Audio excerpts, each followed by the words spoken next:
2024 ஆண்டின் கல்வி பொது தராதரப்பத்திர உயர்தர பரீட்சையினுடைய பெறுபேறுகள் நேற்றைய நாள் ஏப்ரல் 26ஆம் தேதி வெளியிடப்பட்டிருக்கின்றன. அது தொடர்பான ஒரு பகுப்பாய்வோடு இன்றைய நாள் உங்கள் அனைவரையும் நாங்கள் சந்திக்கிறோம். 2024 ஆண்டிற்குரிய கல்வி பொது தராதரப்பத்திர உயர்தர பரீட்சைகள் 2024 நவம்பர் 25ஆம் தேதி தொடக்கம் டிசம்பர் 20ஆம் தேதி வரையிலே நடைபெறுவதற்கான ஏற்பாடுகள் செய்யப்பட்டிருந்தன. இருந்தாலும் கூட நாட்டில் ஏற்பட்ட அசாதாரண காலநிலை காரணமாக இந்த பரீட்சைகளை நாம் 2024ஆம் ஆண்டின் டிசம்பர் 31ஆம் தேதி வரையிலே தொடர்ச்சியாக நடாத்துவதற்கான ஏற்பாடுகள் செய்யப்பட்டு பரீட்சைகள் வெற்றிகரமாக நடாத்தி முடிக்கப்பட்டன. பெறுபேறுகளை பொறுத்தளவிலே 3,29,704 பரீட்சார்த்திகள் பரீட்சைக்காக விண்ணப்பித்திருந்த போதும் அவற்றிலே 2,74,361 பரீட்சார்த்திகள் தோற்றியிருக்கிறார்கள். அவர்கள் பரீட்சைக்கு விண்ணப்பித்தவர்களிலே 83% மாணவர்கள் பரீட்சைக்கு தோற்றியிருக்கிறார்கள். இந்த பரீட்சையை நாம் 319 இணைப்பு நிலையங்கள் மற்றும் 2,314 பரீட்சை நிலையங்கள் ஊடாக நாடளாவிய ரீதியிலே நடாத்தியிருந்தோம். கடந்த கால பெறுபேறுகளோடு இந்த வருடத்தினுடைய பெறுபேறுகளை ஒப்பிட்டு பாடத்தெரிவுகள் எப்படி இருந்தன, பாடத்துறைகள் தொடர்பாக மாணவர்கள் எவ்வாறான தெரிவுகளை செய்திருந்தார்கள் என்பது தொடர்பான ஒரு பகுப்பாய்வோடு உங்களுக்கு சில தகவல்களை சொல்ல விடுகிறோம். அந்த வகையிலே பரீட்சைக்கு தோற்றிய பரீட்சார்த்திகளிலே இந்த வருடம் 24ஆம் ஆண்டிலே உயர்தர பரீட்சை முடிவுகளின் அடிப்படையிலே பல்கலைக்கழக அனுமதி பெற்ற மாணவர்கள் 64.73% மாணவர்கள். இவர்கள் 2,74,361 பரீட்சார்த்திகளில் 1,77,588 பரீட்சார்த்திகள் பல்கலைக்கழகத்துக்கான அடிப்படை தகுதியை பெற்றிருக்கிறார்கள். கடந்த வருடங்களோடு ஒப்பிடுகிற பொழுது பாடசாலை பரீட்சார்த்திகள் என்ற அடிப்படையில் நோக்கினால் பாடசாலை பரீட்சார்த்திகளிலே பல்கலைக்கழக அனுமதியை பெற்றவர்களுடைய சதவீதம் என்று நாம் பார்க்கிற பொழுது 2021ஆம் ஆண்டிலே 63.53% மாணவர்களும் 2022ஆம் ஆண்டிலே 64.21% மாணவர்களும் 2023ஆம் ஆண்டிலே 66.7% மாணவர்களும் பல்கலைக்கழக அனுமதிக்கான தகமையை பெற்றிருந்தார்கள். அதேவேளை 2024ஆம் ஆண்டு இம்முறை நடைபெற்ற பரீட்சை பெறுபேறுகளுடைய அடிப்படையிலே பல்கலைக்கழகத்துக்கான தகமை பெற்ற பாடசாலை பரீட்சார்த்திகளுடைய சதவீதம் 67.32% காணப்படுகிறது. இது ஒட்டுமொத்த ரீதியிலே நோக்குகிற பொழுது 2024ஆம் ஆண்டில் பல்கலைக்கழகத்துக்கு தகுதி பெற்ற பரீட்சார்த்திகளுடைய சதவீதம் 64.73% காணப்படுகிறது. மொத்தத்தில் அரச நிதி ஒதுக்கீடுகளின் மூலமாக கல்வித்துறைக்காக பாரியளவான நிதி ஒதுக்கீடுகள் செய்யப்படுகின்றன. பாடசாலை மட்டத்திலே பல்வேறு வேலை திட்டங்கள் மூலமாக மாணவர்களுக்கான கல்வி புகட்டல் பணிகள் முன்னெடுக்கப்படுகின்ற வகையிலே 64.73% மாணவர்கள் பல்கலைக்கழகத்துக்கான அடிப்படை தகமையை பெற்றிருக்கின்ற நிலைமை மகிழ்வுக்குரிய நிலைமையாக பார்க்கக்கூடியதாக இருக்கிறது. அதே வேளையிலே பரீட்சைக்கு தோற்றிய பரீட்சார்த்திகளிலே 3A சித்திகளை பெற்றவர்களுடைய சதவீதத்தை நோக்குகிற பொழுது அது கிட்டத்தட்ட 3.45% இருக்கிறது. அது மொத்தமாக பரீட்சைக்கு தோற்றிய மாணவர்களில் 9,458 பரீட்சார்த்திகள் 3A சித்தியை பெற்றிருக்கிறார்கள். அதே வேளையிலே 3 பாடங்களிலும் உயர்தர பரீட்சையிலே சித்தி எய்த தவறியர்களுடைய சதவீதம் 10.66% இருக்கிறதும் நாம் கவனத்தில் கொள்ளக்கூடிய ஒரு விடயமாக இருக்கிறது. பரீட்சைக்கு தோற்றிய மொத்த மாணவர்களிலே 29,244 பரீட்சார்த்திகள் 3 பாடங்களிலும் சித்தியை தவறியிருக்கிறார்கள் என்பது கவனத்தில் கொள்ள வேண்டிய ஒரு விடயமாக இருக்கிறது. இது உயர்தர பரீட்சையிலே மாணவர்களினுடைய பாடத்தெரிவுகள் தொடர்பில் நாம் கவனம் செலுத்த வேண்டிய ஒரு நிலைமையை ஞாபகப்படுத்துகின்றன. அதே வேளையிலே மாகாண மட்டத்திலே 9 மாகாணங்களில் சராசரியாக 64.73% தேசிய மட்ட பல்கலைக்கழக அனுமதிக்கான தகமையை விட அதிகளவான தகமையை பெற்ற மாகாணங்களாக வடமேல் மாகாணம், வடமாகாணம், மேல் மாகாணம், சபரகமுவா மாகாணம், தென் மாகாணம் ஆகிய 5 மாகாணங்கள் சராசரி பல்கலைக்கழக அனுமதிக்கான தகமையை பெற்ற மாணவர்களுடைய சதவீதத்தை விட தம் மாகாண மட்டத்திலே கூடிய அளவான சதவீதமான பரீட்சார்த்திகள் பல்கலைக்கழகத்துக்கான அடிப்படை தகமையை பெற்றவர்களாக இருக்கிறார்கள். உயர்தர பரீட்சையினுடைய 6 பாடத்துறைகளையும் நான் நோக்குகிற பொழுது இதிலே உயிரியல் பாடத்துறைக்காக தெரிவு செய்த பரீட்சார்த்திகளுடைய எண்ணிக்கை 74.37 வீதமாகவும், வணிகத்துறையிலே 69.61% பொறியியல் துறையிலே 68.11% மாணவர்களும், கலைத்துறையை பொறுத்தளவிலே 65.11% மாணவர்களும், பொதுத்துறையை பொறுத்தளவில் அது 63.02 வீத மாணவர்களும் உயர்தர பரீட்சைக்கான பாடத்தெரிவை மேற்கொண்டிருக்கிறார்கள். இதிலே உயர்தர பரீட்சையிலே 3A சித்திகளை பெற்ற மாணவர்களுடைய எண்ணிக்கையின் அடிப்படையில் நோக்குகிற பொழுது வணிகத்துறையிலே 3A சித்திகளை பெற்றவர்களுடைய எண்ணிக்கை ஏனைய பாடத்துறைகளை விட சற்று அதிகமாக இருப்பதை காணக்கூடியதாக இருக்கிறது. அத்தோடு உயிரியல் விஞ்ஞான துறையிலே பரீட்சைக்கு தோற்றிய மாணவர்களிலே 3 பாடங்களிலும் சித்தி எய்த தவறியவர்கள் சுமார் 8833 பேர். அதாவது உயிரியல் பாடத்துறையை தெரிவு செய்த பரீட்சார்த்திகளிலே 16.52% மாணவர்கள் 3 பாடங்களிலும் சித்தி எய்த தவறியிருக்கிறார்கள். அதேவேளை பௌதீக விஞ்ஞான துறையை தெரிவு செய்த பரீட்சார்த்திகளில் 3 பாடங்களிலும் சித்தி எய்த தவறியோர் 5290 பேராக காணப்படுகிறார்கள். இவர்கள் பரீட்சைக்கு தோற்றிய பௌதீக விஞ்ஞான பாடத்துறையிலே பரீட்சைக்கு தோற்றிய மொத்த மாணவர்களில் 14.81% மாணவர்களாக காணப்படுகிறார்கள். இவ்விடத்திலே உயிரியல் விஞ்ஞானம், பௌதீக விஞ்ஞானம் ஆகிய பாடத்துறைகளை தெரிவு செய்கின்ற மாணவர்கள் அந்த பாடத்துறைகளிலே தமது உச்ச அடைவை வெளிப்படுத்தக்கூடிய அல்லது சராசரி அடைவை வெளிப்படுத்தக்கூடிய அடிப்படை தகமையை அவர்கள் பெற்றிருக்கிறார்களா என்பது தொடர்பில் கவனம் செலுத்தி எதிர்வருகின்ற காலப்பகுதிகளிலே உயிரியல் விஞ்ஞானம், பௌதீக விஞ்ஞானம் ஆகிய பாடத்துறைகளை மாணவர்கள் தெரிவு செய்வது நல்லது என்ற அபிப்பிராயத்தை இந்த இடத்திலே நாம் சொல்ல வேண்டியிருக்கிறது. அத்தோடு ஆண் பெண் ரீதியாக இந்த பரீட்சைக்கு தோற்றிய பரீட்சார்த்தியினுடைய சதவீதத்தை நாம் நோக்குகிற பொழுது பல்கலைக்கழக அனுமதி பெற்ற 64.7% மாணவர்களுள் பெண்கள் சதவீதம் 71.93 வீதமாக காணப்படுகிறது. அதே வேளையிலே பரீட்சைக்கு தோற்றிய பரீட்சார்த்திகளிலே ஆண்கள் 60.24% மாணவர்கள் தான் பல்கலைக்கழகத்துக்கான அனுமதிக்குரிய அடிப்படை தகமையை பூர்த்தி செய்திருக்கிறார்கள். அந்த வகையிலே பெண் பரீட்சார்த்திகளுடைய சதவீதம் சுமார் 11%. ஆண் பரீட்சார்த்திகளுடைய சதவீதத்தை விட பல்கலைக்கழக அனுமதிக்கான அடிப்படை தகமையை பெற்ற நிலைமையை காணக்கூடியதாக இருக்கிறது.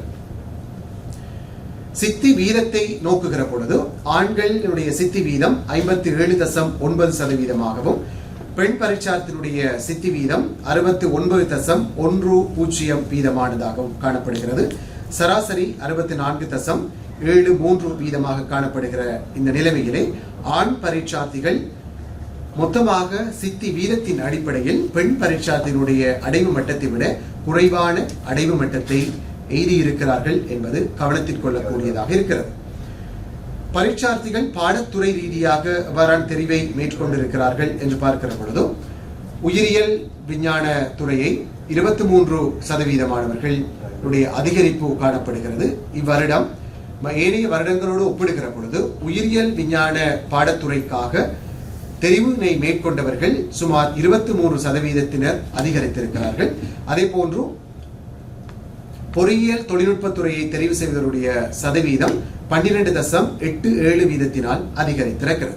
அதனை விட பௌதீக விஞ்ஞானத்துறையை தெரிவு செய்வதற்குரிய சதவீதம் 6% ஒரு குறைவடைந்த போக்கினையும், வணிகத்துறையை தெரிவு செய்த பரீட்சார்த்தியினுடைய சதவீதம் 12.82 வீதத்தினால் ஒரு குறைந்த போக்கினையும், கலைத்துறையிலும் 13.40 வீதத்தினரான பரீட்சார்த்திகள் தெரிவு செய்த வீதம் குறைவாக காணப்படுகிறது. மொத்தத்தில் உயிரியல் விஞ்ஞானம், பொறியியல் தொழில்நுட்பம் ஆகிய பாடத்துறைகளை 2024ஆம் ஆண்டிலே உயர்தர பரீட்சைக்காக தெரிவு செய்த மாணவர்களுடைய எண்ணிக்கையிலே ஒரு அதிகரிப்பினையும், பௌதிக விஞ்ஞானம், வணிகத்துறை, கலைத்துறை ஆகிய துறைகளுக்கான பாடங்களை தெரிவு செய்த பரீட்சார்த்திகளுடைய எண்ணிக்கையில் ஒரு குறைந்த போக்கினையும் நாம் காணக்கூடியதாக இருக்கிறது. அத்தோடு நாடளாவிய ரீதியிலே இந்த ஒவ்வொரு உயர்தர பரீட்சை துறைக்கும் தோற்றிய பரீட்சார்த்திகளிலே முதல் 3 இடங்களை பெற்ற பரீட்சார்த்திகள் என்ற வகையில் நோக்குகிற பொழுது தமிழ் மொழி மூலமான 2 பரீட்சார்த்திகள் 2 துறைகளிலே முதல் 3 இடங்களுக்குள் வந்திருக்கிறார்கள். அந்த வகையிலே உயிரியல் விஞ்ஞான துறையில் யாழ் இந்து கல்லூரியின் ஜமுனானந்தன் பிரணவன் 3ஆம் இடத்தை பெற்றுக் கொண்டிருக்கிறார். அவர் 2.9281 என்ற Z புள்ளி அளவினை பெற்றுக் கொண்டிருக்கிறார். அதே வேளையிலே பௌதிக விஞ்ஞான துறையிலே 2ஆம் இடத்தினை கந்ததாசன் தசரத் பெற்றுக் கொண்டிருக்கிறார். இவர் யாழ் ஹார்ட்லி கல்லூரியை கற்றவர். இவர் 2.8332 என்ற Z புள்ளியை பெற்றுக் கொண்டிருக்கிறார். உயர்தர பரீட்சையை பொறுத்தளவிலே விசேட தேவையுடைய பரீட்சார்த்திகள் தொடர்பிலும் நாம் விசேட கவனம் செலுத்தி இருக்கிறோம். அவர்களிலே உடல் உள ரீதியான குறைபாடுகளை உடைய பரீட்சார்த்திகளுக்கு ஏனைய பரீட்சார்த்திகளுக்கு இணையாக சம கல்வி வாய்ப்பினை பெற்றுக் கொடுக்கும் விதத்திலே அவர்களுக்கான வசதிகள் செய்து கொடுக்கப்பட்டன. அந்த வகையிலே இந்த வருடம் உயர்தர பரீட்சைக்கு 566 பரீட்சார்த்திகள் விசேட தேவையுடைய பரீட்சார்த்திகளாக தோற்றியிருந்தார்கள். அவர்களுள் பிரெயில் மூலமாக பரீட்சைக்கு தோற்றியவர்கள் 43 பரீட்சார்த்திகள். பார்வை குறைபாடு காரணமாக பெரிதாக்கப்பட்ட விசாலமாக்கப்பட்ட வினாப்பத்திரங்கள் 72 பரீட்சார்த்திகளுக்கு வழங்கப்பட்டன. அதேவேளையில் வாய்மொழி மூலமாக பரீட்சைக்கு விடையெழுதியவர்கள் 11 பரீட்சார்த்திகள். ஏனைய விசேட தேவையுடைய பரீட்சார்த்திகள் 440 பேர். மொத்தமாக இவ்வருடம் உயர்தர பரீட்சைக்கு 566 பரீட்சார்த்திகள் விசேட தேவையுடைய பரீட்சார்த்திகளாக தோற்றியிருக்கிறார்கள்.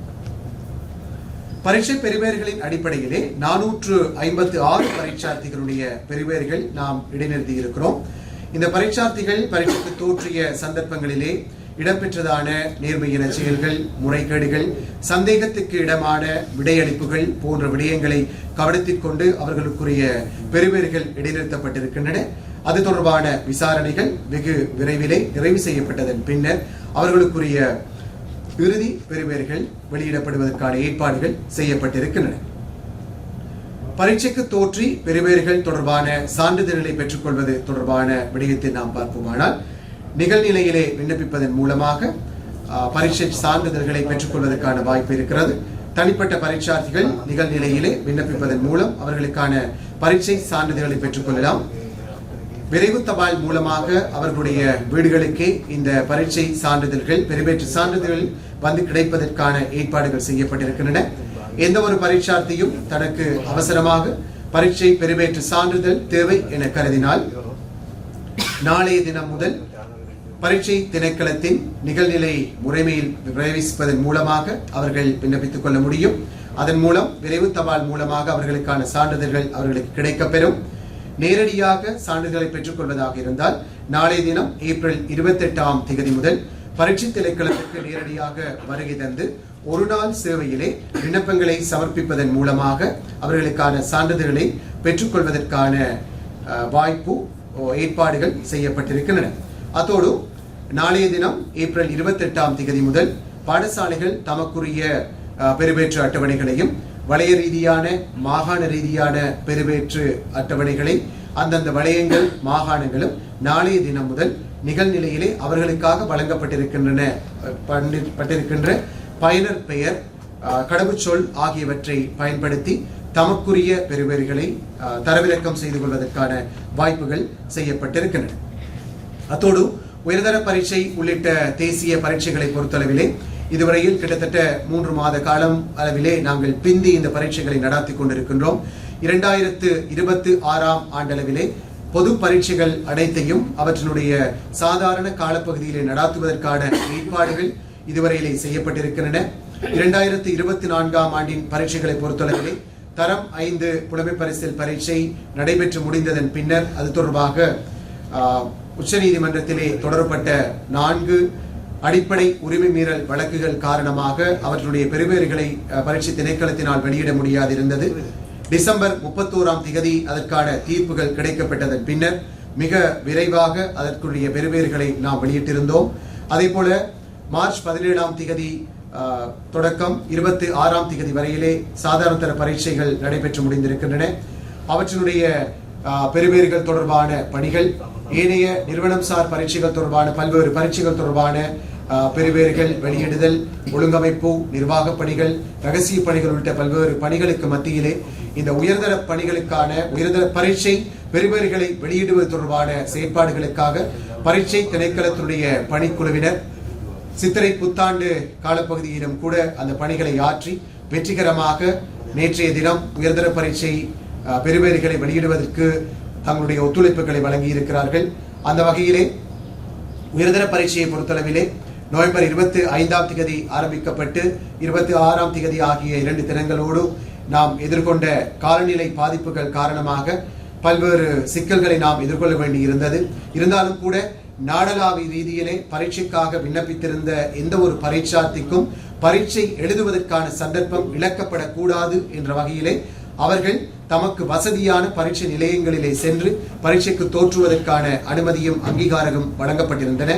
அதன் அடிப்படையில் பல்வேறு பரீட்சை நிலையங்களிலே பரீட்சை நிலையம் மாறி தோற்றிய பரீட்சார்த்தியினுடைய தகவல்களை எல்லாம் நாம் ஒழுங்காக பெற்று அவற்றை அவர்களுக்குரிய பெறுபேறுகளாக வழங்குவதற்கான பல்வேறு சவால் நிலைகள் இருந்த பொழுதிலும் கூட அவற்றை எல்லாம் நிவர்த்தித்து வெற்றிகரமாக செம்மையான பெறுபேறுகளை வழங்குவதற்கான வாய்ப்பு கிடைத்த அடிப்படையிலே நேற்றைய நாள் அந்த பெறுபேறுகளை நாங்கள் வழங்கி இருக்கின்றோம். அந்த வகையில் இந்த பெறுபேறுகளை வழங்கி வைப்பதற்கும் பரீட்சை பணிகளை வெற்றிகரமாக நடாத்தி கொள்வதற்குமாக நமக்குரிய வழிகாட்டல்கள் பலவற்றை தந்து நம் பணிகளோடு நம்மோடு துணையிருந்து இந்த பணிகளை முன்னெடுத்துவதற்கு வழிகாட்டியாக இருந்த இலங்கை தேசிய ஜனநாயக சோசலிச குடியரசின் கௌரவ பிரதமரும் கல்வி அமைச்சருமான கலாநிதி ஹரிணி அமரசூரிய அவர்களுக்கு நமது நன்றிகளை நாங்கள் தெரிவித்துக் கொள்கிறோம். பரீட்சை பணிகளுடைய ஆரம்பம் முதல் பரீட்சை பெறுபேறுகளை வெளியிடுவது வரையிலான காலப்பகுதியிலே பல்வேறு வழிகாட்டல்களை வழங்கி நமக்கான வழிகாட்டல்கள் பலவற்றை வழங்கிக் கொண்டிருந்தார்கள். அதே போன்று கல்வி அமைச்சின் செயலாளர் நாளக்க கலுவ அவர்களுக்கும் பிரச்சனைகள் பல்வேறு சந்தர்ப்பங்களில் ஏற்பட்ட பொழுதிலும் கூட அவற்றை தீர்ப்பதற்கான பல்வேறு வழிகாட்டல்களை வழங்கியமைக்காக நன்றி கூறிக்கொள்கிறோம். அதே போன்று நாடளாவிய ரீதியிலே பரீட்சைகளை வெற்றிகரமாக நடாத்துவதற்காக மாகாண கல்வி பணிப்பாளர்கள், வலய கல்வி பணிப்பாளர்கள், பிரதி கல்வி பணிப்பாளர்கள், உதவி கல்வி பணிப்பாளர்கள், ஆசிரிய ஆலோசகர்கள், அதிபர்கள், ஆசிரியர்கள் என பல்வேறு பணிக்குழுவினர் நம் பணிகளுக்காக பல்வேறு ஒத்துழைப்புகளை வழங்கி இந்த பணிகளை வெற்றிகரமாக நடாத்துவதற்கு உதவி இருந்தார்கள். அவர்களுக்கும் நமது நன்றிகளை இந்த தருணத்திலே நாம் தெரிவிக்க கடமைப்பட்டிருக்கின்றோம். அதே போன்று போலீஸ் திணைக்களம், முப்படையினர், இடர் முகாமைத்துவ நிலையம் உள்ளிட்ட பல்வேறு திணைக்களங்கள், பல்வேறு சபைகள், நிறுவனங்கள் உள்ளிட்ட அனைவருக்கும் பரீட்சை திணைக்களத்தின் சார்பிலே இந்த நேரத்திலே நாம் நன்றி கூற கடமைப்பட்டிருக்கின்றோம். பரீட்சையின் போது எந்த ஒரு பரீட்சார்த்தியும் தனக்கு பரீட்சை எழுதுவதற்கான வாய்ப்பு கிடைக்கவில்லை என இதுவரை முறைப்பாடு செய்யவில்லை. அந்த வகையிலே பரீட்சைக்கு விண்ணப்பித்திருந்த அனைத்து பரீட்சார்த்திகளுக்கும் காலநிலை சீர்கேடு காரணமாக எந்த ஒரு சவாலையும் எதிர்கொண்டிருந்த சந்தர்ப்பத்திலும் கூட அவர்கள் பரீட்சை எழுதுவதற்கான ஏற்பாடுகளை இடர் முகாமைத்துவ நிலையம், வானிலை அவதார நிலையம் உள்ளிட்ட பல்வேறு நிர்வாகங்கள் நமக்கு உதவி இருந்தார்கள். அவற்றோடு போக்குவரத்து விடயங்கள் தொடர்பிலே இலங்கை போக்குவரத்து சபை, தனியார் போக்குவரத்து நிறுவனங்கள், இலங்கை போக்குவரத்தோடு தொடர்புடைய பல்வேறு நிறுவனங்கள் நமக்கு பல ஏற்பாடுகளை செய்து வழங்கி இருந்தன. பரீட்சார்த்திகள் வெற்றிகரமாக புகையிரத திணைக்களம் உள்ளிட்ட பல்வேறு நிறுவனங்கள் பரீட்சார்த்திகள் எந்தவித சிக்கலும் இல்லாமல் பரீட்சைகள் எதிர்கொள்வதற்கான ஏற்பாடுகளை செய்திருந்தார்கள். அவர்களுக்கும் இனிய நன்றிகளை சொல்லிக் கொள்கின்ற அதே வேளையிலே பரீட்சை பணிகளுக்காக பல்வேறு ஒத்துழைப்புகள், உதவிகள், ஒத்தாசைகளை வழங்கிய அனைத்து தரப்பினருக்கும் பரீட்சை ஆணையாளர் நாயகத்தின் சார்பிலும் பரீட்சை திணைக்களத்தின் சார்பிலும் நன்றி கூறுவதோடு பரீட்சைக்கு தோற்றி வெற்றியீட்டிய அனைத்து பரீட்சார்த்திகளும் நாட்டின் தேசிய பணிகளில் உங்களை ஈடுபடுத்திக் கொள்ளுங்கள், அதற்கான ஏற்பாடுகளை செய்து கொள்ளுங்கள் என கேட்டு விடைகொள்கிறோம். நன்றி, வாழ்த்து.